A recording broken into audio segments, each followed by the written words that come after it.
The alarm tore through the metal walls before I even had my boots on. Red light. Then a second alarm, layered over the first, higher and faster, the kind that meant something had gone wrong, somewhere it was not supposed to go wrong. I was still tightening the strap on my left boot when the door to my bunk room hissed open and Grace Milton leaned in, her face pale under the corridor lights. "They want everyone at the briefing deck," she said. "Now. Not in 5 minutes. Now."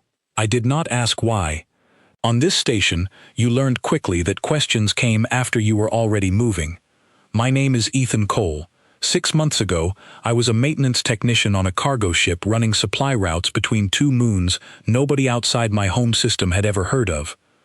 Today, I was one of 11 humans stationed aboard Outpost Ceylon, a joint defense platform run by the Coalition, a union of alien species that had been fighting a long, slow war against an enemy called the Skarn Dominion for longer than human civilization had kept written records. We were not exactly welcomed here. When the Coalition first found Earth, they did not send warships. They sent a single, unarmed vessel, cautious, almost nervous, as if they were checking on something they had been avoiding for a very long time. It took years of negotiation before humanity was allowed to join their war effort, and even then, we were placed in the lowest category they had. Provisional species, not soldiers, not equals, guests, tolerated, useful mostly for lifting crates and repairing wiring that the alien engineers found too tedious to bother with. I ran down the corridor with Grace beside me, our boots slapping against the metal floor. Around us, alien crew members moved with a strange, practiced calm, the kind of calm that comes from centuries of training. A Crintal soldier, tall and covered in dense armored plating that grew directly from his skin, glanced at us as we passed. His expression did not change, but I had learned enough about Crintal body language to know what that particular stillness meant. He did not expect us to matter in whatever was happening. Nobody here expected us to matter. The briefing deck was already crowded when we arrived. Commander Vesic stood at the front, a broad-shouldered Crintal officer with pale gray plating and eyes like polished stone. Beside him stood Ines Tal, one of the Ailshi, a species that communicated as much through quiet mental impressions as through spoken words. She was watching the room with an unreadable calm that I had come to associate with bad news. "The Skarn have broken through our forward line at the Halvorn Ridge outpost," Vesic said, his voice deep and clipped. "Communications went dark 11 minutes ago. Our nearest reinforcement carrier is 4 hours away. Ceylon is the only base close enough to respond in time." A murmur passed through the room. Halvorn Ridge was not a small outpost. It held almost 2,000 Coalition personnel. If it had gone dark, that meant something serious had already happened there. "We are assembling a rapid response team," Vesic continued. "Priority will go to combat-rated personnel." I felt the unspoken part of that sentence land on me and the other humans standing near the back of the room. Combat-rated. None of us carried that classification. We were listed under logistics, maintenance, supply, not soldiers. Daniel Frost, one of the other humans on Ceylon, a broad-shouldered man who used to work rescue operations back on Earth, raised his hand anyway. "Commander, we can fight," he said. "Put us in the response team." Vesic looked at him, the way you might look at a child, offering to help carry something far too heavy for them. It was not cruelty, it was simple, honest disbelief. "Your species has been part of this coalition for less than 2 years, Vesic said. "You have not been trained in coalition combat protocol. You would slow the response team down." "With respect, sir," I said, surprising myself by speaking up. "We've been training every day since we got here. Maybe not the way your soldiers train, but we know how to move fast, and we know how to think on our feet." Vesic studied me for a long moment. Around the room, a few of the alien officers exchanged glances, and I caught something strange in one of them, an older Voth engineer near the side wall. The Voth were part of a hive-linked species, rarely showing individual reactions, but this one's antennae twitched in a way I had only seen once before, during a story an old alien technician had told me late one night in the mess hall about something the first Coalition scouts had seen on Earth centuries ago and never fully explained. I did not understand the reaction then. I would understand it soon enough. "There is no time to debate this," Vesic said finally. "Halvorn Ridge needs every available body. Human volunteers, report to the transport bay in 10 minutes. You will follow Coalition command structure exactly. No improvisation. Am I understood?" "Understood," Grace said immediately, and the rest of us echoed her. 10 minutes later, 6 of us stood in the transport bay. Myself, Grace, Daniel, Chloe Bennett, Noah Ward, and Lily Hart. None of us had fought in an actual battle before, not like this, not against an enemy that had been grinding down the Coalition for generations. We had trained in simulations. We had run drills. But none of that compares to the feeling of stepping onto a transport ship that might be flying you toward the last minutes of your life. Chloe checked her rifle for the 3rd time in 2 minutes. Her hands were steady, but her breathing was not. "You all right?" I asked her. "I keep thinking about what the commander said," she answered quietly, "that we'd slow them down. What if he's right?" I did not have a good answer for that. Instead, I looked around at the others, at people who 6 months ago had been teachers, mechanics, nurses, delivery drivers, ordinary people living ordinary lives on a planet most of the galaxy had never bothered to notice. None of us were soldiers by trade. But something in each of us had said yes when the moment came, and I had a feeling that mattered more than Vesic realized. The transport door sealed with a heavy clunk, and the engines rumbled beneath our feet. Ines Thal stepped aboard at the last moment, her calm expression unreadable as always. "I will be coordinating with the team," she said. "Commander Vesic asked me to observe your unit specifically." "Observe us for what?" Noah asked. She tilted her head slightly, and for a moment I thought I saw something like curiosity behind her calm expression. "There is a story among the older Coalition officers," she said, "about your species. I have always assumed it was exaggeration. Today, I suppose we will find out." Before any of us could ask what she meant, the ship shuddered as it broke away from the station, and the deck beneath us tilted as we accelerated toward Halvorn Ridge. Through the small viewport beside my seat, I watched Ceylon shrink into a point of light behind us, and ahead, far in the distance, a faint orange glow flickered against the darkness of space. Halvorn Ridge was burning. Grace sat beside me, gripping the edge of her seat. "Ethan," she said quietly, "what if we're not ready for this?" I thought about all the times the aliens around us had looked at humanity with quiet doubt. All the times we had been placed at the back of the room, given the smallest tasks, treated like something fragile that needed protecting rather than something capable of protecting others. "Maybe we're not ready the way they expect us to be ready," I said, "but I don't think that's the same thing as not being ready at all."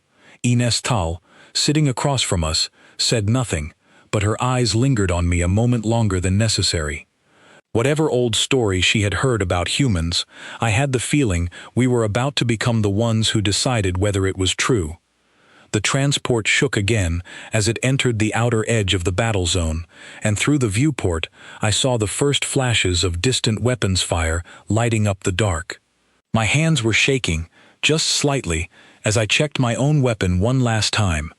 Whatever Halvorn Ridge had become in the last 11 minutes, we were about to walk straight into it, and there would be no simulation, no drill, no safety net waiting to catch us if things went wrong. This was real, and there was no more time to wonder if we were ready. The ship began its descent. The landing was rough. The transport dropped hard onto a scarred metal platform, and the moment the door opened, the sound hit me first, a wall of noise made of alarms, distant explosions, and shouted commands in half a dozen alien languages. Halvorn Ridge was not a quiet, orderly battlefield. It was chaos. Smoke, curled along broken corridors, emergency lights flickered between red and darkness, and somewhere above us, the ceiling groaned like it was ready to give way. I had trained for combat in simulations that always felt controlled, predictable, almost gentle compared to this. Nothing about this was gentle. "Stay close," Ines Thal said, her calm voice cutting through the noise like it belonged to a different, quieter world. "Commander Vesic wants your unit holding the eastern supply corridor while the main force pushes back the Skarn advance at the central hub." "The supply corridor," Daniel said. "That's not a real fighting position, that's storage. It is also the only route the Skarn can use to flank the central hub," Ines said. "If it falls, everyone at the hub falls with it." I understood then what was happening. They were not giving us the supply corridor because it was safe. They were giving it to us because nobody else could be spared to hold it, and if we failed, it would confirm exactly what Vesic already believed about humans. If we succeeded, it would not matter to them either, because it was never meant to be a real test. It was meant to keep us out of the way while real soldiers fought the real battle.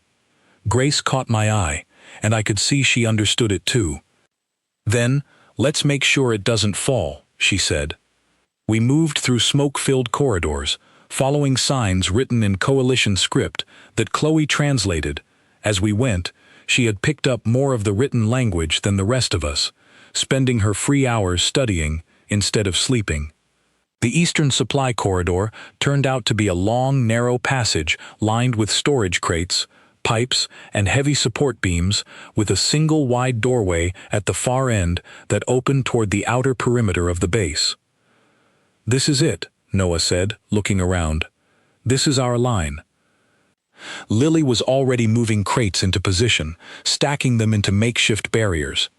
I looked at the layout of the corridor, the narrow width, the support beams, the single entry point, and something clicked in my mind. A memory from a job I had years ago, clearing debris after a building collapse back on Earth. "If we funnel them through the doorway," I said, "and put pressure from both sides using the crate stacks, we can slow anything coming through without needing heavy weapons." "We do not have coalition combat training," Chloe said, half question, half concern. "No," I said, "but some of us know how buildings work, how to use space against people bigger and stronger than us." Nobody argued. We got to work. We had maybe 15 minutes before the first wave arrived. In that time, we built a layered defense using nothing but crates, pipes, and cables pulled from maintenance panels along the walls, creating choke points and blind corners that would slow anyone moving through without warning. It was not elegant. It was not something out of a coalition training manual.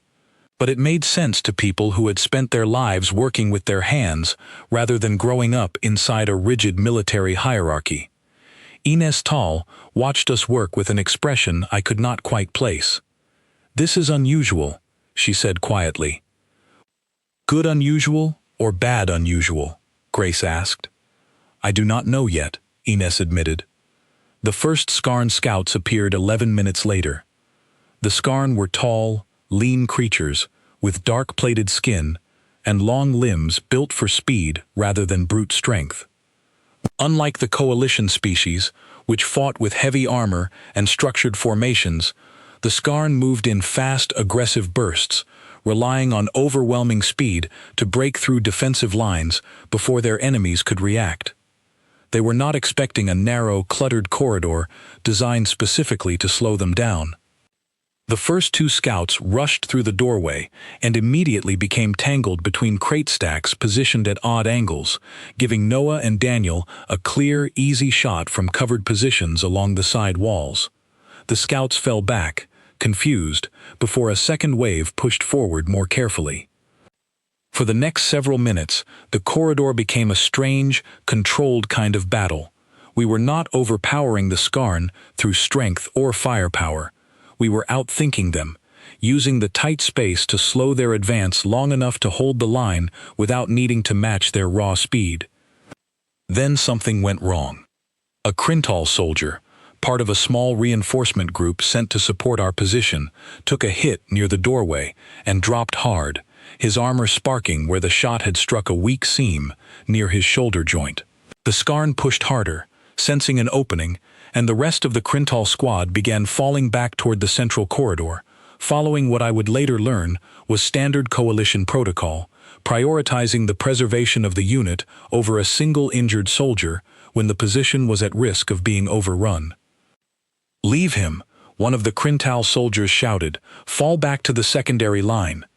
The injured soldier tried to drag himself backward, but his leg would not respond, and the Skarn advance was closing the distance fast. I did not think. I moved. I do not remember consciously deciding to run forward instead of falling back. I remember the noise, the smoke, the sound of my own boots against the metal floor as I crossed the open space between our position and the injured Krintal soldier. Grace shouted something behind me, and I heard Noah's weapon firing cover shots toward the doorway as I reached the soldier and grabbed his good arm. He was heavy, far heavier than a human, built for a body that carried dense armored plating as part of its natural structure. I could not lift him. I could barely drag him, but I did not let go. "Cole, move," Daniel shouted, and I felt hands grabbing my other side, Grace and Lily both there suddenly, helping pull the injured soldier back toward our defensive line as the Skarn pushed forward through the doorway. We made it behind the crate barrier just as the first wave crashed into our position, and for a long, tense minute, the corridor filled with noise and motion as our small, improvised defense held against an enemy built for speed and aggression. Then, as quickly as it began, the Skarn wave pulled back, regrouping further down the corridor, unwilling to keep pressing forward against a position that was costing them more than expected. Silence settled over the corridor, broken only by the soldier's ragged breathing as Chloe worked quickly to stabilize the wound near his shoulder. The Krintal soldiers, who had fallen back, stood frozen for a moment, watching us. "You should not have done that," one of them said finally, his voice low. "Protocol states clearly that an injured soldier is left if retrieval risks the unit." "Where I'm from," I said, still catching my breath, "we don't leave people behind if we can help it. Not if there's any chance." The injured soldier, still on the ground, looked up at me with an expression I could not fully read on his unfamiliar face, but something in his stillness told me he understood exactly what had just happened, even if the rest of his unit did not. "Thank you," he said quietly, the words slightly unfamiliar in his mouth, as though he had not had many occasions to say them before. Ines Tal stood near the back of the corridor, watching everything with an expression that had shifted from curiosity into something closer to quiet astonishment. "That was not standard coalition behavior," she said. "No," Grace answered, checking her weapon. "It's human behavior. We held the eastern supply corridor for the next 3 hours, repelling 2 more Skarn advances using the same layered defense, adjusting our barriers each time to counter new tactics the Skarn attempted. By the time reinforcements finally arrived to relieve our position, the corridor had held completely, and not a single coalition soldier under our watch had been lost. When Commander Vesic arrived to inspect the eastern line personally, he said very little at first, walking slowly along the crate barriers we had built, studying the layout with an expression I could not read. "This was your design?" he asked finally, looking at me. "All of us," I said. "It wasn't complicated, just made sense with what we had." Vesic looked toward the injured Krintal soldier, now stable and resting nearby, then back toward me. "Soldier Harn tells me a human retrieved him under fire against protocol at personal risk," Vesic said. "That's right. Why?" I thought about the question for a moment, because it did not feel like a simple question, even though it should have been. "Because leaving him didn't feel like something I could live with," I said, "even if it made sense on paper." Vesic studied me for a long moment, and for the first time since I had met him, I saw something shift behind his stone-colored eyes, something that had not been there before. "I will be filing a full report on this position," he said finally. "Rest while you can. This war is not finished, and Halvorn Ridge was only the beginning of what is coming." As he walked away, Ines Thal lingered near our position a moment longer, watching us with quiet, careful attention. "There is an old story among the Coalition," she said finally, "about your species. I always assumed it was exaggeration passed down through the centuries." "What kind of story?" Chloe asked. Ines looked at each of us in turn, as if weighing how much to say.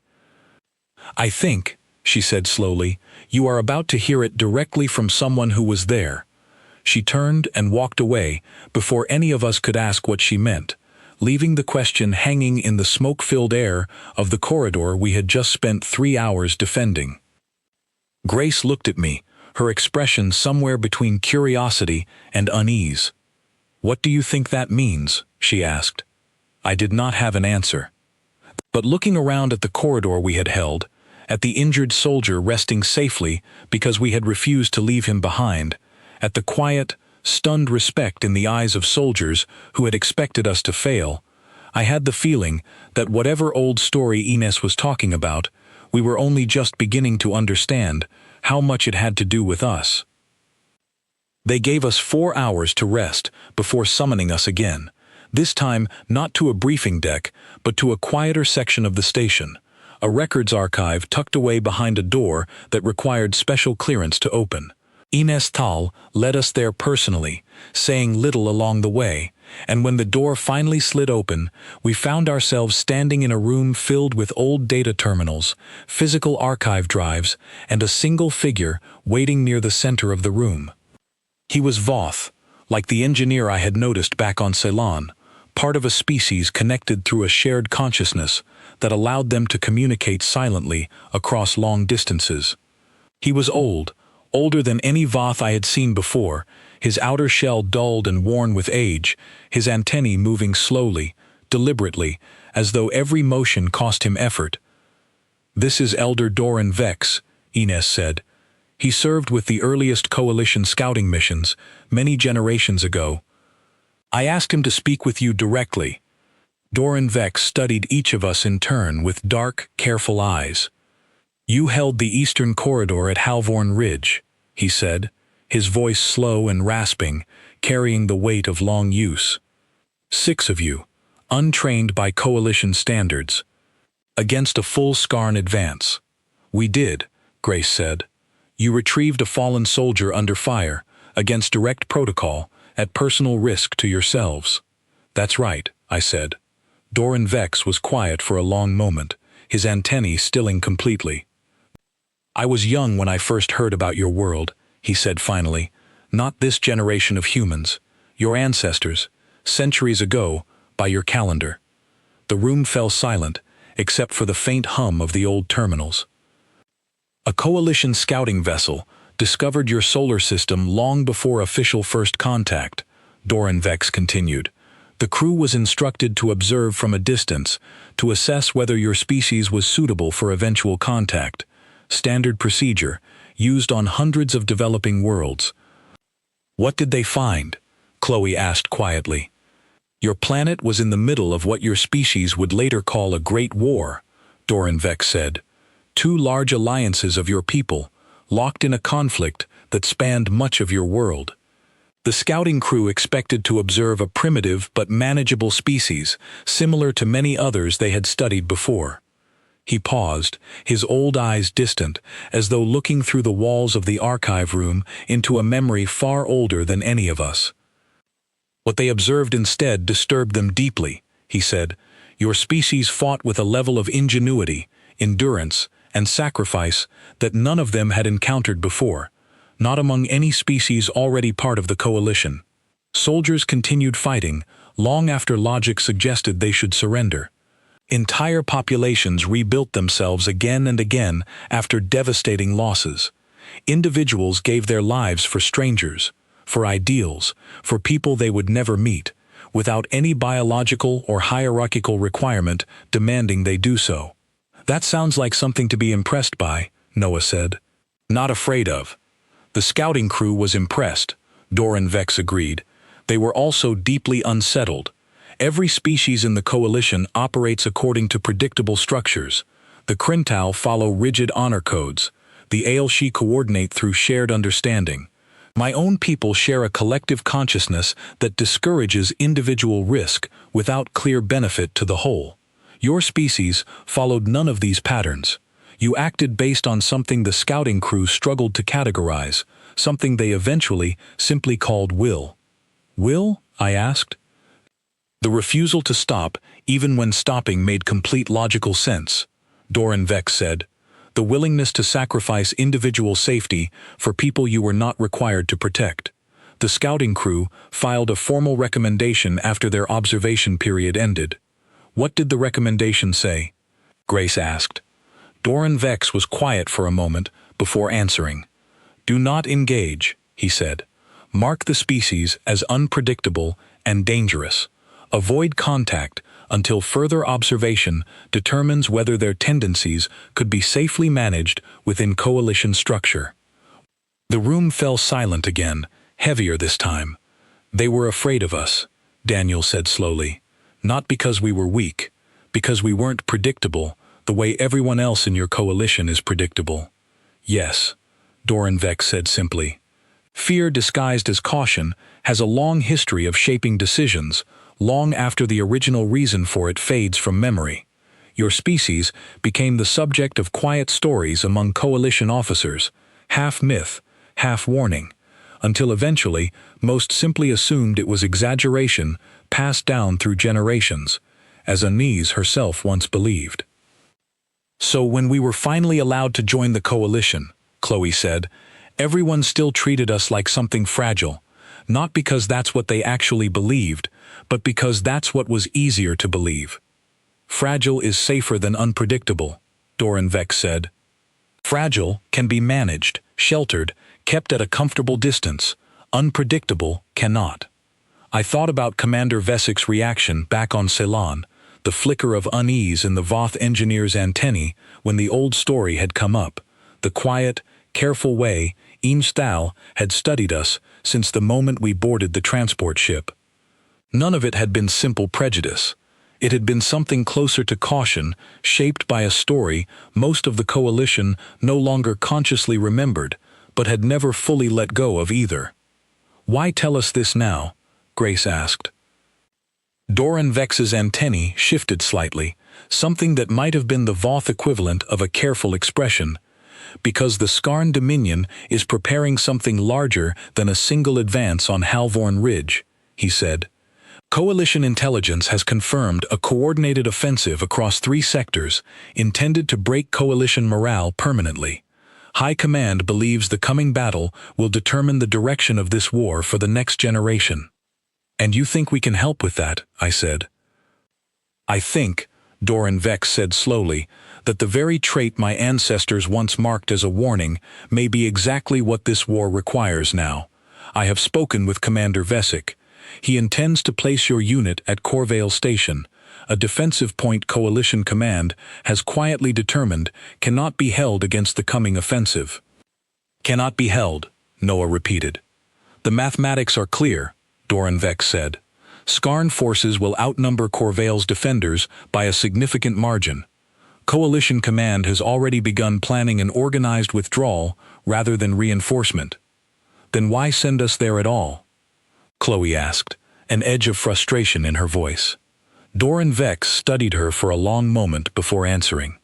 Because Commander Vesik, unlike most of Coalition Command, no longer believes the mathematics account for everything, he said.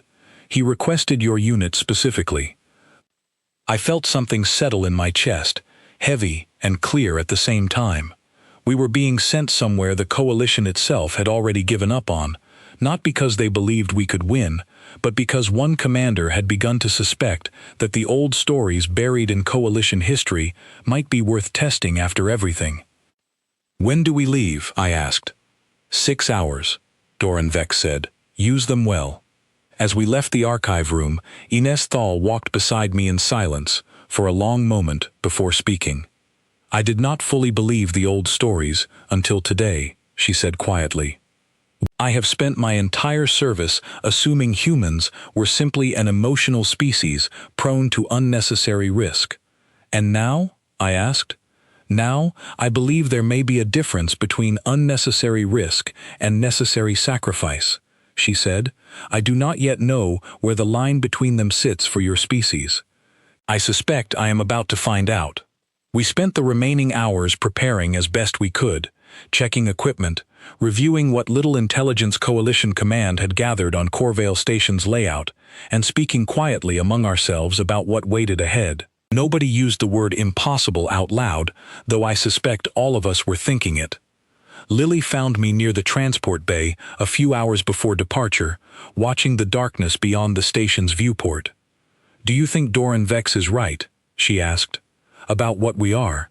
About this will he talked about?" I thought about the corridor at Halvorn Ridge, about the moment I had run forward instead of falling back, about the strange, quiet certainty that had carried me across that open space without giving me time to think about the danger. "I think," I said slowly, "we're about to find out exactly how far that will can carry us." Grace joined us a moment later, along with Daniel, Noah, and Chloe, and for a while, none of us spoke, simply standing together in the quiet hum of the station, watching the stars beyond the viewport, knowing that somewhere out there, Corvale Station was waiting, and Coalition Command had already quietly decided it would fall. We intended to prove them wrong. The transport ship's engines began to hum behind us, signaling final boarding, and one by one, we turned away from the viewport and walked toward whatever waited for us at Corvale Station, carrying with us a story centuries old that the galaxy had almost forgotten, and a chance to decide, once and for all, whether it had been a warning worth remembering. Corvale Station sat at the edge of a quiet system, a defensive outpost built into the side of a rocky moon, its long metal corridors carved directly into stone to protect against heavy bombardment. When our transport landed, the station commander who greeted us, a Crintal officer named Terrell, did not bother hiding his concerns.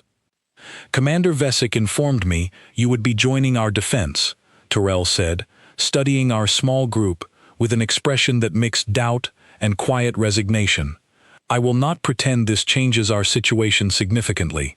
Skarn forces are 3 hours out, moving faster than initial projections suggested." "How many?" Grace asked. "Enough that Coalition Command has already authorized a full withdrawal order, effective the moment our position becomes unsustainable," Terrell said. "I would advise against unnecessary heroics. Hold what you can, then fall back with the rest of us." "Understood," I said, though something in me had already decided that falling back would only happen if there was truly nothing left to hold. Terrell walked us through Corvale's layout quickly. The station's main vulnerability was a wide landing platform along its northern face, too large to defend with conventional barriers, open enough that Skarn forces could land multiple transport craft simultaneously and overwhelm the defenders through sheer numbers before any organized resistance could form.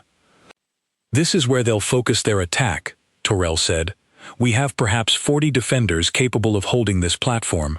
Skarn intelligence suggests an attacking force nearing 200. Daniel let out a low breath beside me. "Those numbers don't work." "No," Terrell agreed. "They do not." After Terrell left to oversee preparations elsewhere, our small group stood at the edge of the landing platform, studying the wide, open space that Coalition Command had already quietly written off. "We can't build barriers fast enough to slow 200 soldiers across a space this size," Noah said. "No," I agreed, looking around at the platform's edges, at the heavy support pillars, spaced unevenly across its length, at the maintenance tunnels running beneath the platform floor that Terrell had mentioned only briefly. "But maybe we don't need to slow all 200 at once." "What are you thinking?" Chloe asked. I looked toward the maintenance tunnels, an idea forming slowly, built from years of experience working construction jobs back on Earth, understanding how structures could be used against the people moving through them. "If we can't stop them from landing," I said, "we make landing here cost more than it's worth. We use the tunnels to move unseen, hit their formation from angles they won't expect, force them to slow down, and regroup constantly instead of pushing forward as one large group. That's not standard coalition tactics, Grace said. No, I agreed. It's not. We spent the next 2 hours preparing, moving through the maintenance tunnels beneath the platform, mapping exit points that would let us surface at unexpected angles across the Skarn formation once they landed. Lily rigged small charges near several support pillars, enough to create controlled collapses that would funnel incoming forces into narrower paths without risking the platform's structural integrity. Chloe worked with 2 coalition engineers to redirect power conduits, creating brief but disorienting bursts of light and static along key sections of the platform, small advantages that would not stop a determined enemy, but might slow one down at exactly the right moment. Commander Vesic arrived partway through our preparations, having redirected his own transport to Corvale once he learned Tyrell's assessment of the coming battle. This was not the plan Coalition Command authorized, he said, studying our unconventional preparations along the platform's edge. No, I admitted, but the plan Coalition Command authorized assumes this position falls. We're trying something else. Vesic studied the tunnel entrances, the rigged pillars, the redirected conduits, his expression unreadable for a long moment. Explain your reasoning, he said finally. I walked him through it, the same way I had explained it to the others, framing the tactic not around raw strength, matching an enemy far larger in number, but around disruption, uncertainty, and controlled chaos, forcing an enemy built for fast, coordinated assaults into a fight defined by confusion and constant, unpredictable pressure from every direction.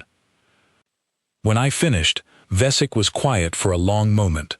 This is unconventional, he said finally. It is also, I admit, not without merit. Will you support it? Grace asked. I will do more than support it, Vesic said. I will fight alongside you. 3 hours later, the Skarn offensive arrived exactly as Tyrell's intelligence had predicted, dozens of transport craft descending toward Corvale's northern landing platform in a coordinated wave. From the shadows of the maintenance tunnels beneath the platform, I watched through a narrow viewing slit as the first waves of Skarn soldiers began disembarking, their long, fast forms moving with practiced aggression across the open platform.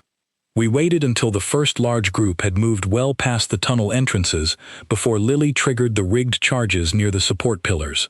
Controlled sections of the platform's outer edge collapsed inward, not enough to damage the station's core structure, but more than enough to split the advancing Skarn formation into smaller, confused groups, suddenly cut off from clear lines of communication with each other. That was our moment. We emerged from the tunnels at multiple points across the platform simultaneously, striking fast, disrupting formations before they could regroup, then retreating back into the tunnels before the Skarn could organize a coordinated response. It was not a battle fought through overwhelming strength. It was a battle fought through constant, unpredictable pressure, never giving the Skarn forces enough stability to bring their full numbers to bear at once. Commander Vesic fought beside us, with a ferocity I had not expected from someone who, only hours earlier, had questioned whether our unconventional plan held any merit at all. Grace and Daniel worked together near one collapsed section of platform, using the narrow, rubble-filled path to hold back an entire group of Skarn soldiers who could only approach 2 at a time. Noah and Chloe coordinated with the redirected power conduits, triggering disorienting bursts of light at precisely the moments Skarn soldiers attempted to regroup near key junctions.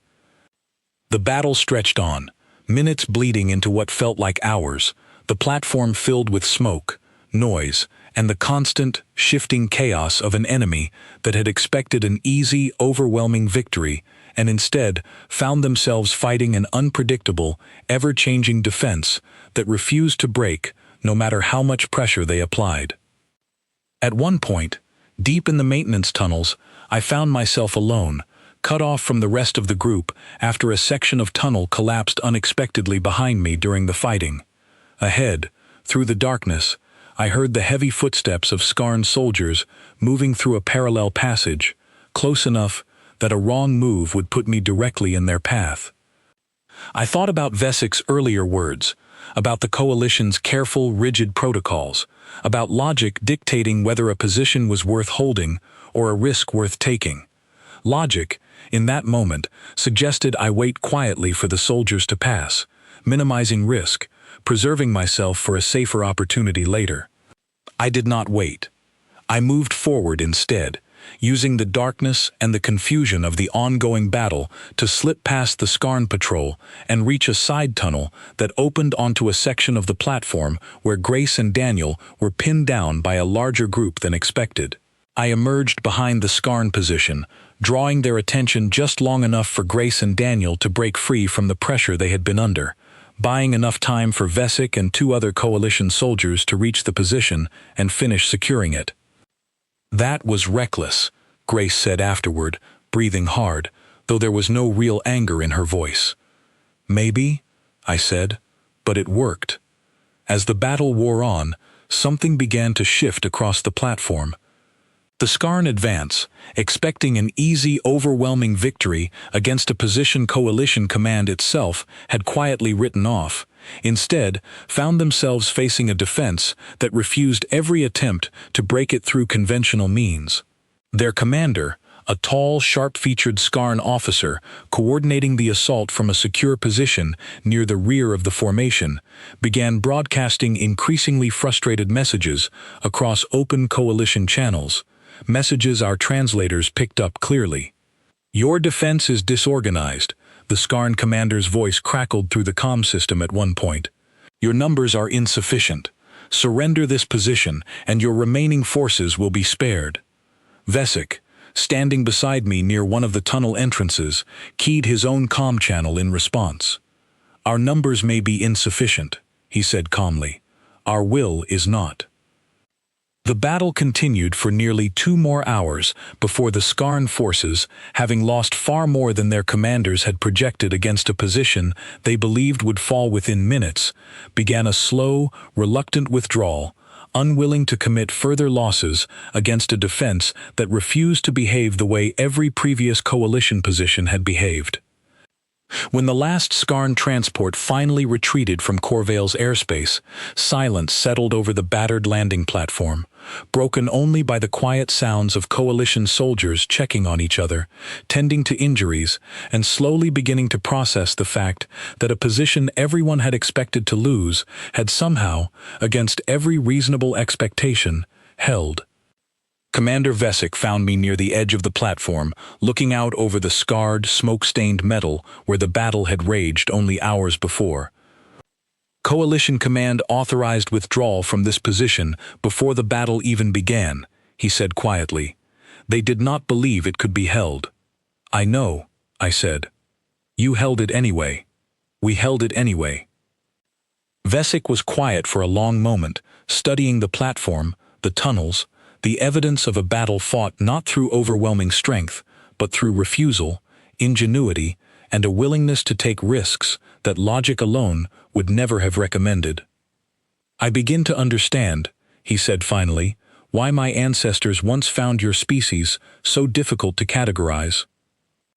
I looked out over the platform, at Grace and Daniel helping an injured Coalition soldier toward the station's medical bay, at Noah and Chloe quietly checking equipment for damage, at Lily sitting exhausted near one of the tunnel entrances, and I thought about Doran Vex's words back in the archive room, about will, about the refusal to stop even when stopping made complete logical sense. Corvale Station had held, and somewhere across the galaxy, Coalition Command was about to learn exactly what that meant. News of Corvale Station traveled faster than any of us expected. Within 2 days, Coalition Command had received full reports not only from Commander Vesik, but from Terrell and the other officers stationed at Corvale, each account confirming the same basic facts. A position mathematically expected to fall had instead held against a numerically superior Skarn force, largely due to tactics no Coalition training manual had ever described. We were summoned back to Ceylon shortly after, though this time the reception waiting for us felt entirely different from the quiet condescension that had greeted us only days earlier.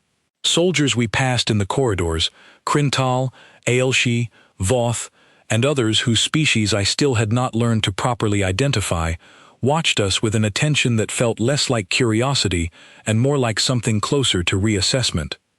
Commander Vesic met us in the same briefing room where our first mission had begun, though the atmosphere inside felt entirely changed.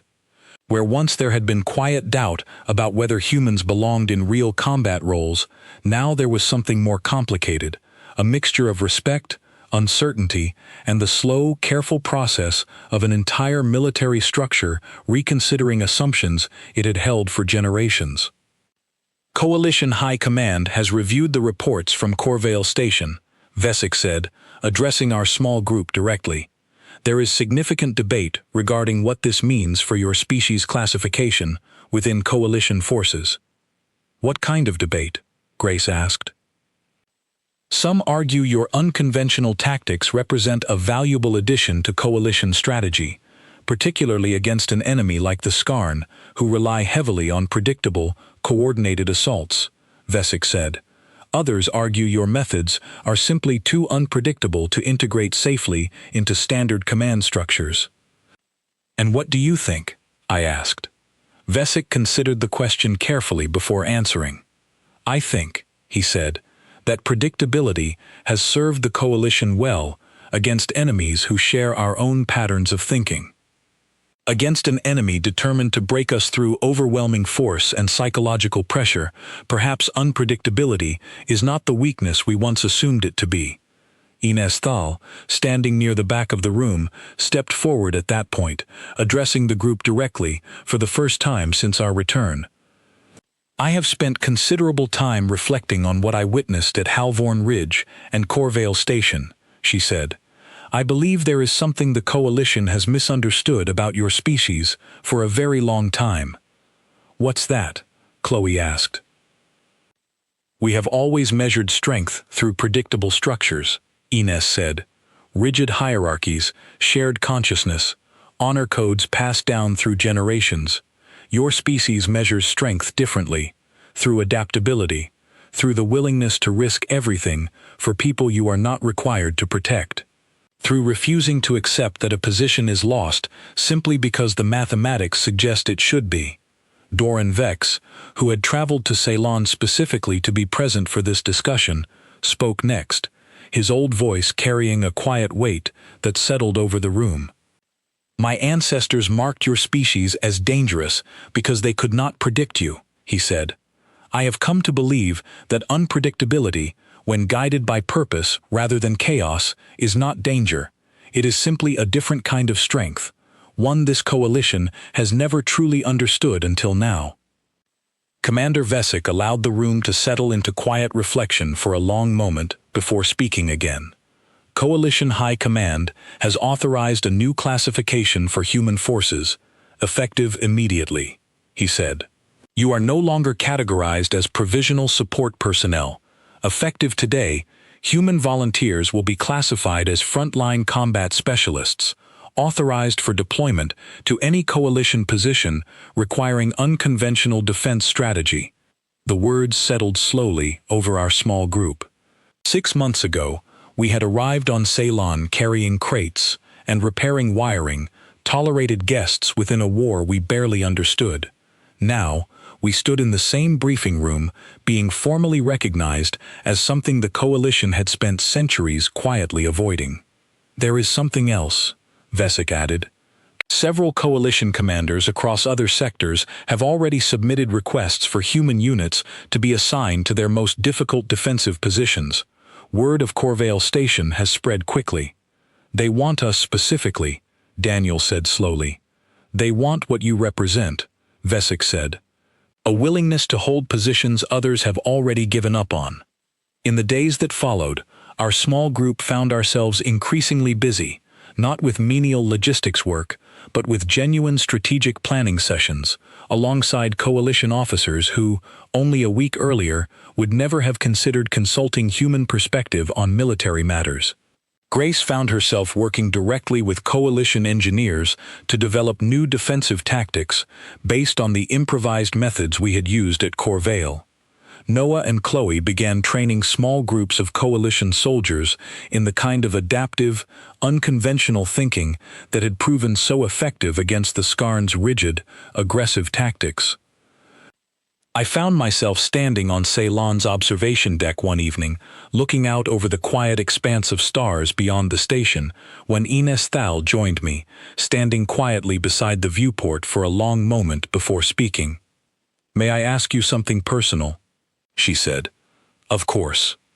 At Halvorn Ridge, when you ran forward to retrieve the injured Crintal soldier, and again at Corvale, when you moved through the tunnels alone to draw Skarn attention away from your unit, were you not afraid?" I thought about the question carefully before answering. "I was afraid both times," I said honestly. "Fear didn't disappear, it just didn't stop me from moving." "That is precisely what I struggle to understand," Ines admitted.